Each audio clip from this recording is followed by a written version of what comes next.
Hello guys, welcome to FS. तो guys, इस समय आप सबको कैसा लग रहा है? आप लोग क्वेश्चन सॉल्व करके बहुत अच्छा लग रहा होगा। तो गाइस, आप लोग इसी तरीके से सारे क्वेश्चन सॉल्व करते रहिए। पर डे 5 क्वेश्चन आप सबको मिल रहे हैं, वो भी एज ए टेस्ट सीरीज के फॉर्म में।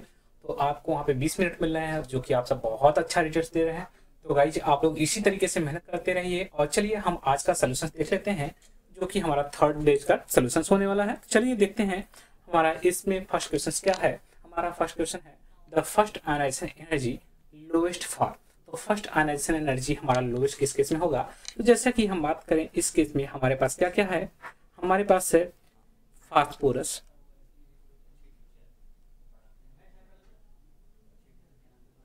फिर हमारे पास है आर्सेनिक, जो कि एक ही ग्रुप में बिलोंग करते हैं। उसके बाद हमारा है सेलेनियम, ये हमारा ऑक्सीजन फैमिली में आता है। चलिए, इसके बाद हमारा आता है ब्रोमीन। यानी इस केस में first ionization energy is lowest. किस केस में आयनाइजेशन एनर्जी सबसे लोवेस्ट होगा? आयनाइज होने की टेंडेंसी पूछ रहे हैं, यानी हमारा एक इलेक्ट्रॉन उसमें से निकालना है। तो उस केस में इसकी आयनाइजेशन एनर्जी पूछ रहे हैं। तो अगर हम देखें तो यहाँ पे ब्रोमीन है, यहाँ पे सेलेनियम है, यहाँ पे फास्फोरस है। आयनाइजेशन एनर्जी हमारा लेफ्ट टू राइट जाने पे इंक्रीज करता है। Ionization energy left to right increase करता है, left to right increase, left to right जाने पर हमारा आयनाइजेशन एनर्जी इंक्रीज करता है। तो यहाँ पे क्या देखने को मिल रहा है, हमारा लेफ्ट टू राइट जाने पे यानी ब्रोमीन का ज़्यादा होगा। फिर हमारा यहाँ पे सेलेनियम है, यहाँ पे आर्सेनिक है। अब पूछ रहा है लोवेस्ट किस केस में आयनाइजेशन एनर्जी होगा हमारा। अब यहाँ पे हमारे पास फास्फोरस है, फास्फोरस का आपको पता है ज़्यादा होगा। और यहाँ पे हमारा आर्सेनिक है, यानी क्यों इन सब का ज़्यादा होगा? क्योंकि यहाँ पे हमारा जो है फास्फोरस और आर्सेनिक जो है, इसमें हमारा जो इलेक्ट्रॉनिक कॉन्फ़िगरेशन है वो स्टेबल इलेक्ट्रॉनिक कॉन्फ़िगरेशन क्या है, NH2 एंड NP3 है। NH2 और NP3 यानी P में partially half filled electronic configuration है, यानी यहाँ से इलेक्ट्रॉन निकालना सबसे टफ काम होगा। तो ये आयनाइज नहीं होना चाहिए। तो यहाँ पे हाईएस्ट आयनाइजेशन एनर्जी चाहिए। बट हमारा ऑक्सीजन वाले फैमिली में जो सेलेनियम है, सेलेनियम के केस में 2p4 यानी हमारा 4p4 आएगा। तो इस केस में हमारे पास ये इलेक्ट्रॉनिक कॉन्फ़िगरेशन है 1 2 3 4, यानी इस केस से हमारे स्टेबिलिटी की तरफ जाएगा। तो यानी ये इलेक्ट्रॉन निकालना सबसे आसान होगा। इस इलेक्ट्रॉन को निकालने से ये मॉलिक्यूल हमारा पूरी तरह से स्टेबल हो जाएगा, ये मॉलिक्यूल हमारा पूरी तरह से स्टेबल हो जाएगा। और ब्रोमीन की ऑलरेडी आपको पता चला लेफ्ट टू राइट जाने पर हमारा आयनाइजेशन एनर्जी इंक्रीज करता है। सेलेनियम का सबसे लोवेस्ट आयनाइजेशन एनर्जी हमें देखने को मिलेगा। तो करेक्ट आंसर जो हो जाएगा हमारा बी ऑप्शन जो है इस क्वेश्चन का राइट आंसर हो जाएगा। चलते हैं नेक्स्ट क्वेश्चन पे। नेक्स्ट क्वेश्चन है the number of bond and lone pair in SO2R। तो number of bond and lone pair पूछा है इस केस में। तो जनरली ऐसे केसेस में आप इसका हाइब्रिडेशन निकाल के भी मॉलिक्यूल बना सकते हैं, और अदरवाइज वैसे भी चाहें तो हम आपको पता है ऑक्सीजन 2 बॉन्ड बनाता है, 2 बॉन्ड बना दिया। सल्फर हमारा 6 बॉन्ड बना सकता है, यहाँ पे बना दिया, यानी ये 2 बॉन्ड हमारा ऑक्सीजन और बना लिया। अब बचा क्या, एक लोन पेयर इलेक्ट्रॉन बचेगा हमारा सल्फर के पास, क्योंकि valence electron in case of sulphur हमारे 6 होना चाहिए था। तो हमने 2 अभी ऊपर रख दिया, 2 हमारा शेयरिंग के साथ ऑक्सीजन के साथ बॉन्डिंग की है, यानी 6 होना चाहिए था। चलिए हम इसको 6 बना देते हैं ताकि आपको दिख जाए। चलिए, यहाँ पे है, यहाँ पे है, यहाँ पे है, यहाँ पे है। ये सल्फर के 6 वैलेंस इलेक्ट्रॉन है और ऑक्सीजन अपना अपना इलेक्ट्रॉन शेयर करके बॉन्ड कर लिए। अब ये जनरली हमारा किसका स्ट्रक्चर हो गया, ये SO2 का स्ट्रक्चर हो गया। अब इस केस में आप देख सकते हैं कितने सिग्मा बॉन्ड है, 1 सिग्मा बॉन्ड, 2 सिग्मा बॉन्ड, यानी 2 सिग्मा बॉन्ड है। कितने पाई बॉन्ड है, एक एक में हमारे। अब यहाँ पे ये पाई बॉन्ड है, ये पाई बॉन्ड है, 2 sigma 2 pi and 1 lone pair. ये हमारा क्या है, लोन पेयर। तो हमारा करेक्ट आंसर क्या सा होगा, डी ऑप्शन जो है राइट ऑप्शन हो जाएगा इस क्वेश्चन का। चलते हैं नेक्स्ट क्वेश्चन पे। नेक्स्ट क्वेश्चन से पहले आप सबके लिए IIT JAM CUT PG chemistry exclusive live batch आप सबका स्टार्ट हो गया है, जो कि 24 जून से स्टार्ट हुआ। जिन बच्चों ने अभी तक ज्वाइन नहीं किया वे बच्चे फटाफट IPS के साइट पे जाएं और एक्सक्लूसिव लाइव बैच को ज्वाइन करके वहाँ पे अपने स्टडी को कंटिन्यू कर सकते हैं। ओके गाइस, तो चलते हैं हम नेक्स्ट पॉइंट पे बात करते हैं। नेक्स्ट है हमारा नेक्स्ट क्वेश्चन है using chlorobenzene as a solvent. Using chlorobenzene as a solvent, the reagent needed for an efficient synthesis of boragine। तो क्लोरोबेंजीन एज ए सॉल्वेंट जब हम यूज करते हैं, तो क्लोरोबेंजीन जब हम यूज करते हैं तो उस समय हम जनरली क्या यूज करते हैं, हम यहाँ पे यूज करते हैं अमोनियम क्लोराइड, और उसके साथ साथ हम यूज करते हैं NaBH4। ये हमारा रिएजेंट जनरली यूज करते हैं। होता क्या है, हमारा BCl3 का रिएक्शंस कराते हैं किससे, क्लोरोबेंजीन से। और ये सबसे पहले किससे कराते हैं, NH4Cl, NH4Cl in the presence of, यहाँ पे हम ले लेते हैं क्लोरोबेंजीन, क्लोरोबेंजीन, और ये बना लेता है हमारा B3N3Cl3H3। और फर्दर हम इसका क्या कराते हैं, NaBH4 से ट्रीटमेंट कर देते हैं, वो बन जाता है हमारा बोराजीन B3N3EH6, ये हमारा मॉलिक्यूल बन जाता है। जनरली हमारा करेक्ट आंसर जो हो जाएगा इस क्वेश्चन का, हमारा ये राइट ऑप्शन हो जाएगा।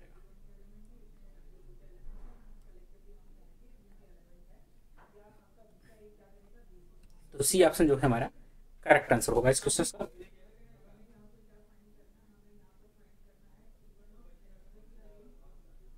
इसमें रिएजेंट पूछा है, इसलिए हमने यहाँ पे NH4Cl और NaBH4 यूज किया है। Needed for the efficient synthesis of borazine. इसमें रिएक्टेंट नहीं पूछा, इसमें रिएक्टेंट हमारा BCl3 होता है, ना कि रिएजेंट होता है, तो इसलिए हमारा जो करेक्ट आंसर होगा सी ऑप्शन होगा। अदरवाइज आपके दिमाग में जा रहा होगा सर BCl3 भी है, BCl3 हमारा यहाँ पर रिएजेंट पूछा है कि ना कि रिएक्टेंट, तो रिएजेंट हम जनरली यूज करते हैं NaBH4 और NH4Cl यूज करते हैं।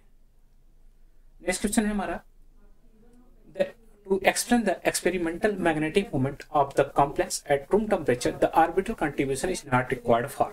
orbital contribution हमारा कभी रिक्वायर्ड नहीं होता है। उस केस में हम देखते हैं, जनरली हम देख लेते हैं यहाँ पे orbital contribution is not required, तो हमारा to explain the experimental magnetic moment of the complex at room temperature, the orbital contribution is not required। तो किस केस में हमारा orbital contribution is not required है, तो जैसे यहाँ पे है कोबाल्ट हमारा 2+ में है, 2+ में है आयरन कोबाल्ट, यानी D7 स्टेट में है, 3D7 में है।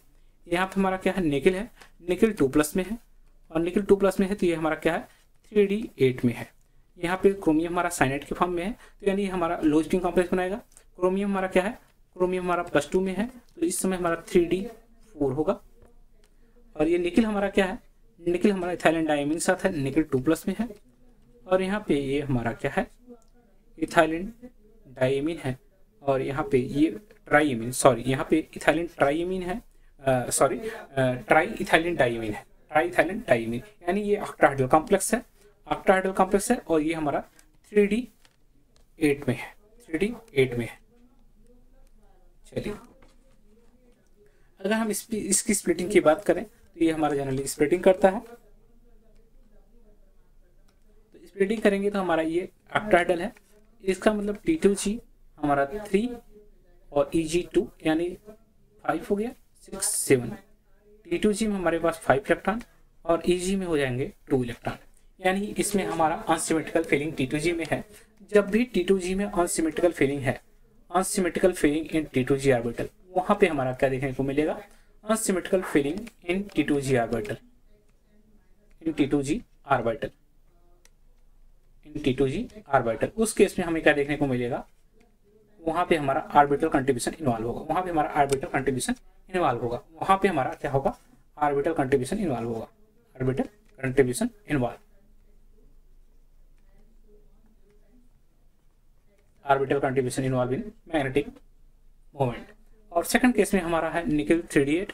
3D8 के केस में हमारे पास अगर देखें इसका, तो यहाँ पे हमारा T2G, ये हमारा टेट्राहेड्रल के केस में है, तो हमारा T2G पहले नहीं आएगा, हमारा आएगा E और फिर हमारा आएगा T2, E एंड T2। यहाँ पे हमारा 2, यहाँ पे 3, हमारा 8 इलेक्ट्रॉन को फिल करना है। इसका मतलब इसमें हमारा 4, इसमें हमारा क्या हो जाएगा 4, 1 2 3 4 5 6 7 8, यानी हमारा यहाँ पे 4 हो जाएगा, E पे 4 एंड T2 पे 4। तो इस केस में अभी हमारा क्या होगा, T2 जो है अनसिमेट्रिकल फीलिंग है, तो वहाँ पे भी हमारा क्या होगा, यहाँ पे T2, इसमें भी हमारा अनसिमेट्रिकल फीलिंग है T2 में, तो इस केस में भी हमारा ऑर्बिटल कंट्रीब्यूशन रिक्वायर्ड हो जाएगा। और इसके बाद अगर हम बात करें क्रोमियम के केस में, तो क्रोमियम के केस में अगर हम बात करें, क्रोमियम 2+ में है, तो ये 3D4 में है। अगर इसमें देखें तो T2G हमारा ऑक्टाहेड्रल कॉम्प्लेक्स है, T2G 3 एंड Eg में हमारे पास 1 है, यानी ये अनसिमेट्रिकल फीलिंग इस केस में देखने को, सॉरी, यहाँ पे भी हमें असिमेट्रिकल फीलिंग देखने को मिलेगा, क्योंकि साइनाइड है हमारा, ये लो स्पिन कॉम्प्लेक्स बनाएगा। क्या बनाएगा? Low spin complex, low spin complex due to strong field event of cyanide. तो हमारा यहाँ पे T2G 4 हो जाएगा एंड EG 0 हो जाएगा, यानी इस केस में भी अनसिमेट्रिकल फीलिंग होगा। और बट हमारा इस केस में निकल D8 है, निकल 2+ में है, और ये हमारा 3G8 में है। और यहाँ पे हमारे पास क्या है, जनरली इस केस में अगर फीलिंग करें तो हमारे पास T2G है और ये EG है। 1 2 3 4 5 6 7 8, यानी इस केस में हमारा unsymmetrical feeling of T2G orbital नहीं है। तो हमारा करेक्ट आंसर जो हो जाएगा इस क्वेश्चन का, फोर्थ ऑप्शन जो है राइट ऑप्शन होगा, यानी इस केस में ऑर्बिटल कंट्रीब्यूशन रिक्वायरमेंट नहीं होगा। चलते हैं नेक्स्ट क्वेश्चन पे। नेक्स्ट क्वेश्चन हमारा among the following which is not isolable pair. तो ये हमारा ऑर्गेनोमेटेलिक क्वेश्चन है, तो इसमें पूछा है कौन सा आइसोलेबल नहीं है। यानी हम हमेशा 3D ट्रांजिशन एलिमेंट और मेन ग्रुप एलिमेंट के बीच में जब भी कंपेयर करते हैं तो हमेशा 10 इलेक्ट्रॉन को सब्ट्रैक्ट कर देते हैं, इसी के बिहाफ पे हम आइसोलेबिलिटी को डिफाइन करते हैं। तो यहाँ पे मैग्नीज जो है हमारा MnCO5 दिया है, MnCO5। MnCO5 का टोटल वैलेंस इलेक्ट्रॉन निकाल लीजिए। कैसे निकालना है? मैग्नीज का वैलेंस इलेक्ट्रॉन कितने होते हैं? 7 प्लस कार्बोनिल हमारा 2 इलेक्ट्रॉन देता है, 2 × 5 यानी ये 17 इलेक्ट्रॉन है। और उसी तरीके से CH3 के केस में अगर टोटल वैलेंस इलेक्ट्रॉन निकालें तो total valence electron in this case, carbon का वैलेंस इलेक्ट्रॉन 4, हाइड्रोजन 3, यानी 3 हाइड्रोजन है तो 7 हो गया। तो यानी ये हमारा इसमें ये एक दूसरे के आइसोलेबल है, क्योंकि लास्ट वैल्यू हमारी सेम है, यानी हमारा यहाँ पे 10 सब्ट्रैक्ट कर देंगे तो सेम आ जाएगा। इसी तरीके से हम बी के केस में देख लेते हैं। आयरन का जो है हमारा, आयरन हमारा जो है 8 इलेक्ट्रॉन देता है, वैलेंस इलेक्ट्रॉन 8 रखता है। और हमारे पास CO4 जो है यानी 4 × 4 यानी 8 इलेक्ट्रॉन, यानी 16 इलेक्ट्रॉन सिस्टम हो गया। और ऑक्सीजन के वैलेंस शेल में कितने इलेक्ट्रॉन? ऑक्सीजन के वैलेंस शेल में 6 इलेक्ट्रॉन, यानी ये भी एक दूसरे के आइसोलेबल है। अब हम इसकी बात करते हैं तो कोबाल्ट के केस में आयरन कोबाल्ट यानी 9 इलेक्ट्रॉन प्लस कार्बोनिल हमारा 2 × 3 यानी 6, यानी हमारा हो गया 15। यानी अब हमारे पास R2Si है, यानी सिलिकॉन है, सिलिकॉन के साथ 2 R ग्रुप है, यानी सिलिकॉन हमारा कितना इलेक्ट्रॉन देता है? Valence electron 4 and plus 2 surrounding atom है हमारा 6 इलेक्ट्रॉन। तो इस केस में भी 6 है, यानी ये भी हमारा 16, सॉरी यहाँ पे 15 आया है, यहाँ पे हमारा 6 आया है। तो इस केस में ये हमारा आइसोलेबल पेयर नहीं होंगे, ये हमारे आइसोलेबल पेयर नहीं होंगे।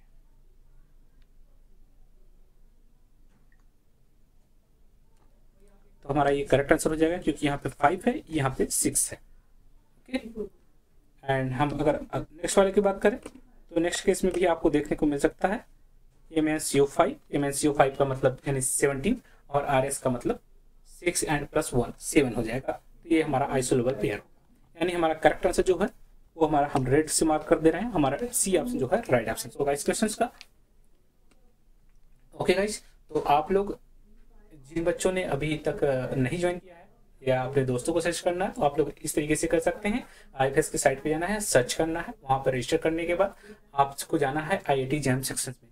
IIT JAM यहाँ पे सेक्शन है, यहाँ पे जाएंगे, उसमें आपको मिलेगा स्कॉलरशिप टेस्ट। स्कॉलरशिप टेस्ट यहाँ पे है, स्कॉलरशिप टेस्ट पे जाके आप 100 डेज चैलेंज वहाँ पे एक्सेप्ट कर सकते हैं। उसमें आपको रेगुलर 5 क्वेश्चन मिलेंगे, तो आप लोग क्वेश्चन को अटेम्प्ट करिए और जितना हो सके उतना ज़्यादा अटेम्प्ट करिए। उससे क्या होगा कि आपकी हमेशा पढ़ने की टेंडेंसी बनी रहेगी और आप अच्छा रिजल्ट दे पाएंगे। क्योंकि अगर आप रेगुलर 5 क्वेश्चन करेंगे तो एक समय ऐसा आएगा आपके पास ये lot of number of question हो जाएंगे, तो उस बिहाफ पे आपका एक अच्छी खासी आपकी स्टडी हो जाएगी और बिना कुछ किए घर बैठे आप 20 मिनट रेगुलर टाइम दीजिए तो अच्छा खासा आपको यहाँ पे नंबर ऑफ क्वेश्चन मिल जाएंगे, जो कि आपके एग्जाम पॉइंट ऑफ व्यू से बहुत इंपॉर्टेंट होगा। Okay guys, thank you and happy learning. मिलते हैं नेक्स्ट सॉल्यूशंस के साथ। Okay, bye bye.